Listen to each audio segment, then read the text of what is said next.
we have seen studies now or news that we have so far not experienced a flu outbreak this year, which is our normal time for a flu, the start of the flu season. We have not experienced that. The National Microbiology Lab has not collected any flu samples. There's been no flu. And we were suggesting that that's because we've been socially distancing. Some people say because we've been masking. Really, I think it's because we haven't been mingling. I mean, when was the last time you had coffee or drinks with a friend at a crowded bar? I haven't done that in over a year. Well, I guess about a year. So is this the new way forward? I'm asking this because if we're going to try to, we have a socialized healthcare in Canada, and if we're going to try to keep, our ERs from being overwhelmed, is this actually perhaps the new normal, that when it's the peak of some kind of virus season, that we are going to engage in social distancing? Is this a good policy, Elliot? I think there are lessons that we can take away from the COVID pandemic for sure, and apply them to the flu season. I think increased washing of hands is one of them. Whether we go the distance that we've gone with COVID is I guess another question. I hope not, but there are certainly some small things that I think we can pick up on. Wearing of masks in public, using public transportation is quite common in many parts of the world, and perhaps that becomes a little bit more common here in Canada and North America.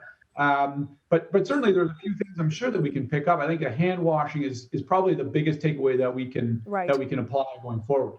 Yeah, I'm not sure how good I feel about wearing masks on public transit. I mean, I think we were all thinking this is temporary going forward. Yes, sure, in certain parts of the world that might be the normal. I wouldn't be happy with that. Brock, your thoughts? I think there's been some permanent changes in North American society, but I suspect that once we're through this vaccination wave, that things will return mostly to normal. Okay. I don't expect North Americans mostly to be mask wearers like they are in East Asia in some cases, but I think that this is something that has benefited for this 1 year. We'll see how it goes in the future. We'll have to. Go ahead. I just jump in there? There was a poll actually that came out today out of the U.S. where it suggested, I think, that over 3/4 of Americans are going to wear masks longer than perhaps the pandemic is ongoing. So it'll be interesting to watch whether or not this does trickle into more day-to-day behavior and it becomes more of the norm. Whether it becomes something that you need to wear if you're going on to public transit, that's I think a slightly different question. Right. But certainly to protect oneself, there may be just a desire to want to do it regardless. Well, that's actually a very good point you brought up, Elliot, that people may choose on their own volition to wear masks long term. And that's a personal decision I support. If people feel they have to take certain healthcare measures for their own protection of their health, by all means, I'm all for the individual making the choices that they feel they have to for themselves, for their family. My concern is the imposition of forced healthcare measures. So, for example, you can't, for the next, say, 4 years, you're not going to be able to go into a store if you don't have a mask or something of the sort. I think it is important that families make their own healthcare choices. For example, during winter season, frequently, when I had young children, I would be very leery of having playdates in the house because inevitably there will be a child visiting who was sick, and then it would work its way through my family, and then I had to deal with all that. And sometimes it was just easier just not to to mingle with other families with younger kids. So we'll have to see what happens with that going forward. Okay, let's move on to another interesting story.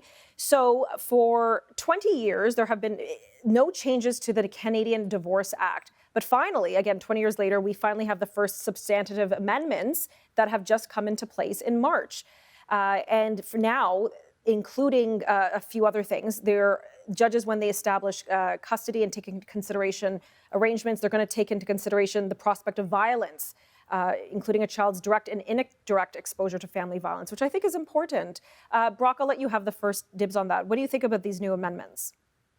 Violence and abuse are completely unacceptable. I think children should obviously come first. In most cases, both the parents deserve some custody rights. I think there's a variety of choices nowadays.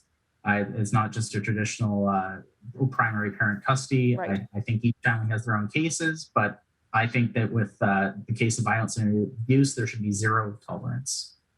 Brock, or Elliot, rather?